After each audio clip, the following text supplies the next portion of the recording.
24 ऑक्टोबरला सरकारला दिलेली मुदत संपली आणि मराठा आरक्षणाच्या मागणीसाठी पुन्हा एकदा मनोज जरांगे उपोषणाला बसलेत आणि याच आरक्षणाच्या मागणीसाठी साखळी उपोषणासाठी सुद्धा सुरुवात होण्याची चर्चा आहे आणि याच्याही एक पाऊल पुढे जात राजकीय नेत्यांना गावात येण्यात बंदी करण्याचा ठराव सुद्धा संमत झालेला आहे। तसंच ज्या ठिकाणी राजकीय नेत्यांचे कार्यक्रम असतील, ज्या ठिकाणी त्यांच्या बैठका असतील, अशा ठिकाणी त्या राजकीय नेत्यांना काळे झेंडे दाखवणार असल्याचा इशारा मराठा क्रांती मोर्चाने दिलेला आहे।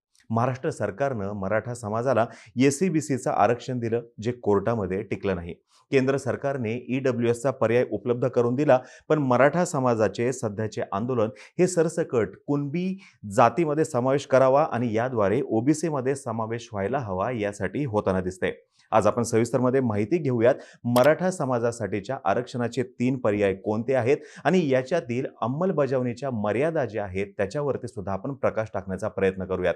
नमस्कार, मी अरुणराज जाधव बोलभिडूवरती तुम्हा सर्वांचं अगदी मनापासून स्वागत करतो। सर्वप्रथम एका मुद्द्याविषयी बोलूया।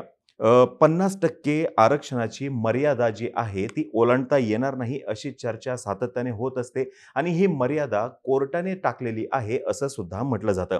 आता या विषयावरती मागेच न्यायमूर्ती पी.बी. सावंत म्हणाले होते की हा 50% वाला जो कोटा आहे तो वाढवता येऊ शकतो आणि कर्नाटक, तामिळनाडू या ठिकाणी या नियमाला आधीच छेद दिला गेलेला आहे आणि याच्या पुढे जाऊन न्यायमूर्ती सावंत असे सुद्धा म्हणाले होते की या देशातील सामाजिक वास्तवाचा विचार करता 50% अट ही अव्यवहार्य आहे। पण याच्या जोडीला त्यांनी हे सुद्धा स्पष्ट केलं होतं की कोटा वाढवता येईल, पण तो फक्त मराठा समाजासाठीच राहील असं म्हणता येणार नाही, कारण एखाद्या विशिष्ट जातीकरता किंवा धर्माकरता आरक्षण नाही। मराठा आरक्षण या मुद्द्यावरून सध्या मोठ्या प्रमाणामध्ये वैचारिक वादविवाद होताना आपण पाहतोय। राज्य मागासवर्ग आयोगानं शिफारस करताना मराठा हे सामाजिक आणि शैक्षणिक दृष्ट्या मागासलेले आहेत, त्यामुळे त्यांना आरक्षण देण्यात यावं अशी शिफारस केली आणि त्याच्यानंतर महाराष्ट्र सरकारनं 30 नोव्हेंबर 2018 ला महाराष्ट्र राज्य आरक्षण सामाजिक आणि शैक्षणिक दृष्ट्या मागास प्रवर्गासाठी एससीबीसी कायदा 2018 संमत केला, ज्यानुसार नोकरीमध्ये आणि शिक्षणासाठी सुद्धा मराठा समाजाला अनुक्रमे 13% आणि 12% आरक्षण दिलं।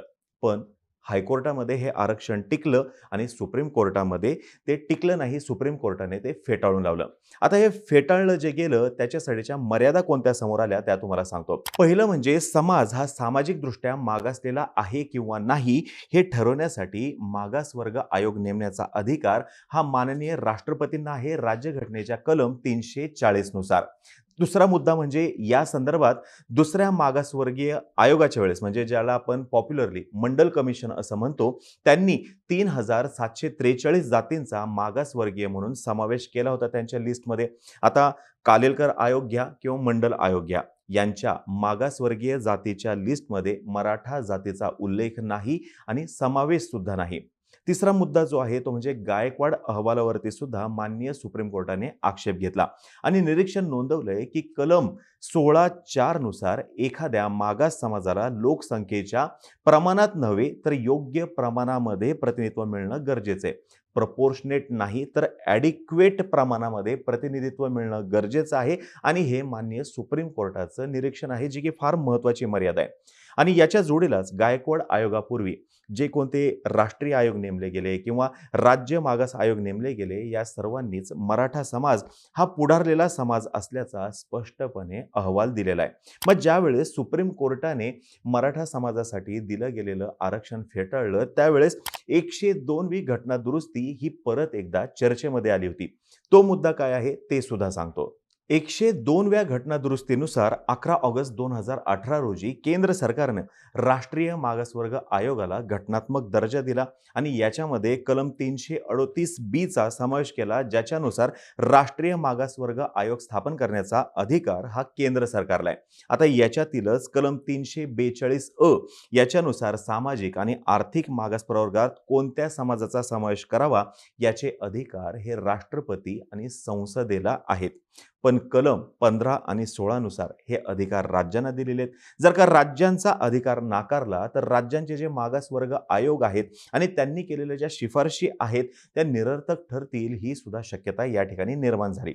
म्हणून वारंवार असा उल्लेख केला जातोय 102वी घटना दुरुस्ती जी आहे याच्यानुसार केंद्र सरकारने परत एकदा मागासवर्ग आयोग जो आहे तो स्थापन करावा आणि याच्यामध्ये मराठा समाजाचा उल्लेख हा ओबीसी मध्ये करावा अशी मागणी वारंवार होताना दिसते. पण केंद्र सरकार यासाठी तयार नाहीये.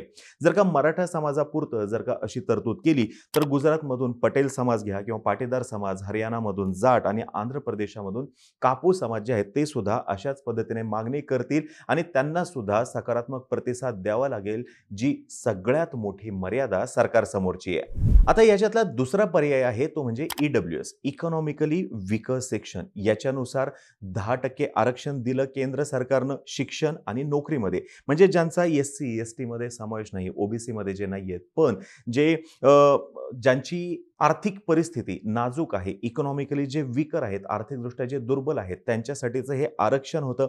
इथे निकष असे होते की ज्यांचं उत्पन्न 8 लाखांपेक्षा कमी आहे, ज्यांची शेती 5 एकरपेक्षा जास्त नाही आणि त्यांचं घर कसं असावं याचे शहरासाठी आणि गावासाठीचे निकष वेगवेगळे होते. हे सर्व निकषांची जर का कोणी पूर्तता केली तर त्याला ईडब्ल्यूएस अंतर्गत 10% आरक्षण मिळत होतं शिक्षणामध्ये आणि नोकरीमध्ये. आता याच्यातल्या मर्यादा अशा होत्या की ज्याचं उत्पन्न 1 लाख आहे आणि ज्याचं उत्पन्न 8 लाख आहे, हे दोघेही समान पातळीवरती आहेत.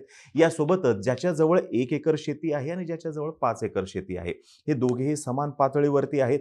यासोबतच अजून एक महत्त्वाचा मुद्दा या ठिकाणी आहे, ते म्हणजे मराठा आरक्षण ही वेगळी गोष्ट आहे आणि ईडब्ल्यूएस अंतर्गत मिळणारं आरक्षण ही वेगळी गोष्ट आहे. आता ईडब्ल्यूएस आरक्षण ज्यावेळेस दिलं जातं तर त्या ठिकाणी निकष हा आर्थिक आहे. पण इतर जे आरक्षण आहेत, एससी साठीचं घ्या, एसटी साठीचं घ्या, ओबीसी साठीचं जे आरक्षण आहे, इथे जात हा सगळ्यात महत्त्वाचा फॅक्टर आहे. जर का सामाजिक दृष्ट्या एखाद्या जातीला मागास सिद्ध करायचं असेल तर अशा वेळेस ईडब्ल्यूएस मध्ये आम्हाला आरक्षण आहे, त्याच्यानुसार आम्ही दुर्बल घटक आहोत असा आधार घेता येणार नाही, ही यातली सगळ्यात महत्त्वाची मर्यादा. यासोबतच आर्थिक परिस्थिती जर का बदलली तर पुढच्या पिढीला आरक्षण मिळणार नाही, ही याच्यातली फार महत्त्वाची मर्यादा आहे. यासोबतच या आरक्षणांतर्गत फीमध्ये सूट मिळत नाही, वयामध्ये सुद्धा कोणत्याही पद्धतीची सूट मिळत नाही. त्याच्यामुळे ईडब्ल्यूएसचा पर्याय जो आहे हा इतक्या पॉप्युलरली स्वीकारला गेला नाही. यासोबतच मनोज जरांगे यांनी एक महत्त्वाचा मुद्दा मांडलेला होता, तो म्हणजे मराठ्यांची खातेफोड झालेली नाही, त्याच्यामुळे शेती क्षेत्र मोठं दिसतंय पण प्रत्यक्षामध्ये तशी परिस्थिती नाहीये. आणि या सर्व गोष्टींचा जर का विचार केला गेला तर निश्चितपणे पुढे जाऊन याच्यावरती काही ना काहीतरी सोल्युशन निघू शकतं. आता तिसरा पर्याय जो आहे तो म्हणजे कुणबी संदर्भातला ओबीसी. आता सरसकट कुणबी प्रमाणपत्र देण्यात यावं अशी मागणी केली जाते, जे की आजच्या दिवशी तरी अशक्य दिसते. आणि जरी कुणाला कुणबी प्रमाणपत्र दिलं गेलं तरी सुद्धा त्या प्रमाणपत्राची वैधता हा एक अजून मोठा विषय आहे, एक अवघड विषय आहे. आणि या संदर्भात राज्य मागासवर्ग आयोगाचे सदस्य मेश्राम यांचं एक स्टेटमेंट सुद्धा आलेलं आहे. ते स्टेटमेंट तुम्हाला सांगतो. मराठा समाजाला आरक्षण देणं आणि मराठ्यांना कुणबी जातीचं प्रमाणपत्र देणं हे दोन वेगवेगळे विषय आहेत असं मेश्राम साहेब म्हणाले होते. ते राज्य मागासवर्ग आयोगाचे सदस्य आहेत, निवृत्त न्यायाधीश सुद्धा आहेत आणि मराठा समाजाला सरसकट कुणबी जातीचं प्रमाणपत्र दिलं तर प्रमाणपत्र प्राप्त करणाऱ्यासमोर त्या जातीच्या वैधतेचा प्रश्न असतो. कुणबी जातीचं प्रमाणपत्र दिलं तर प्रमाणपत्र वैध ठरलं पाहिजे, तसेच ती वैधता न्यायालयामध्ये टिकली पाहिजे, हाही मुद्दा त्यांनी मांडला होता. म्हणजे आजच्या दिवशी समाज एकत्रितपणे ज्याच्यासाठी लढतोय, उद्या जाऊन प्रत्येकाला वैयक्तिक पातळीवरती याच्यासाठी लढावं लागू शकतं, हाही या ठिकाणी फार महत्त्वाचा मुद्दा आहे. याच्या जोडीला जर का वैधता सिद्ध करायची असेल तर त्या वैधता सिद्ध करण्यासाठी सुद्धा अगदी 1950 पासूनचे दाखले द्यावे लागतात, जे की दाखले देणं आजच्या दिवशी तरी प्रत्येकाला शक्य होणार नाहीये. आता या ठिकाणी दोन वेगवेगळे अँगल आहेत बघा. पॉलिटिकल अँगल वेगळा आहे, सोशल अँगल वेगळा आहे. हे दोन्ही मुद्दे समजून घेणं गरजेचं आहे. यासोबतच रोहिणी आयोगाचा सुद्धा या ठिकाणी विषय आहे. रोहिणी आयोगाची मुळामध्ये निर्मितीच झाली होती ओबीसी समाजासंदर्भात नवीन त्यांनी सूचना करण्यासाठी. ओबीसी समाजामध्ये काही पर्टिक्युलर गटालाच जास्तीत जास्त फायदा मिळालेला आहे असं निरीक्षण या रोहिणी आयोगाने संविधानाने दिलेलं आहे. यासोबतच त्यांना आता हे 27% जे आरक्षण आहे ओबीसींसाठीचं त्याचं सब कॅटेगरायझेशन करायचं आहे. म्हणजे ज्यांना जास्तीत जास्त फायदा मिळाला आहे त्यांना कदाचित 2% गटामध्ये जावं लागू शकतं. नंतर 6%, 9%, 10% असे 4 गट निर्माण केले जाऊ शकतात. मग मराठा समाजाला उद्या जाऊन यापैकी नेमक्या कोणत्या गटामध्ये टाकलं जाणार हाही फार महत्त्वाचा विषय आहे आणि जर का तसं झालं तर हा विषय अजून अवघड बनून जाईल असं या क्षेत्रातल्या तज्ज्ञांचं म्हणणं आहे. आता बघा, मराठा समाजाला आरक्षण देण्यासंदर्भात मर्यादा आहेत का? तर निश्चितपणे आहेत आणि त्या स्पष्टपणे दिसतायत. पण हेही नाकारून चालणार नाही की आरक्षण देण्यासाठी पर्याय सुद्धा उपलब्ध आहेत. याच्या जोडीला कोर्टासमोर वेळोवेळी ज्या फॅक्ट्स आल्या या समाजाला धरून त्याही समोर येणं गरजेचं आहे. आता बघा, कोर्टासमोर ज्या फॅक्ट्स आल्या त्याच्यानुसार 1962 ते 2004 या कालावधीमध्ये जे आमदार निवडून आले त्याच्यातले 55% हे मराठा समाजाचे होते आणि 12 मुख्यमंत्री हे सुद्धा मराठा समाजाचे. 54% शैक्षणिक संस्था आणि 71.4% सहकारी संस्था या मराठा समाजाच्या ताब्यात आहेत. विद्यापीठांच्या संचालक मंडळामध्ये सुद्धा 60 ते 75% प्रतिनिधी हे मराठा समाजाचे आहेत.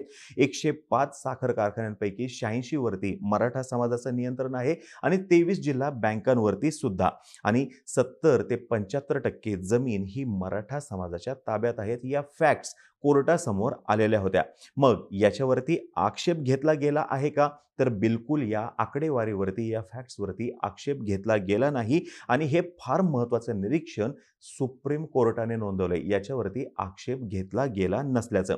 अजून एक मुद्दा जो आहे तो म्हणजे इंदिरा साहनी खटल्यामध्ये सुप्रीम कोर्टाने हे क्लिअर केलंय की अत्यंत दुर्गम भागात राहणाऱ्या समाजापासून नाळ तुटलेल्या समाजासाठी 50% जी कोट्याची मर्यादा आहे ही मर्यादा वाढवता येते आणि या अपवादात्मक परिस्थितीमध्ये मराठा समाज बसत नाही आणि तशी परिस्थिती असल्याची ठोस कारणं राज्य सरकारनं दिलेली नाहीत असं सुद्धा निरीक्षण सुप्रीम कोर्टाने नोंदवलेलं आहे. म्हणजे तशी परिस्थिती असल्याची ठोस कारणं कुणी देणं अपेक्षित होतं?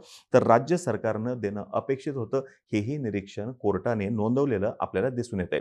आता या सर्व मर्यादांवरती उत्तर सापडलं तर कदाचित आरक्षण यावरती मर्यादा न येता ते टिकू शकेल असं तज्ज्ञ सांगतायत. पण याच्यामध्ये तथ्य किती आहे हे फक्त माननीय सुप्रीम कोर्टच सांगू शकतं. आता ही माहिती जर का तुम्हाला आवडली असेल खाली कमेंट बॉक्समध्ये सांगा. इथे ज्या आपण मर्यादा मांडल्यात याच्या पलीकडे जाऊन जर का अजून काही मर्यादा असतील त्या सुद्धा खाली कमेंट बॉक्समध्ये निश्चितपणे मांडा. तोपर्यंत आम्हा सर्वांचे व्हिडिओ जास्तीत जास्त लोकांपर्यंत पोहोचवा आणि चॅनलला सबस्क्राईब करायला तेवढं विसरू नका. धन्यवाद.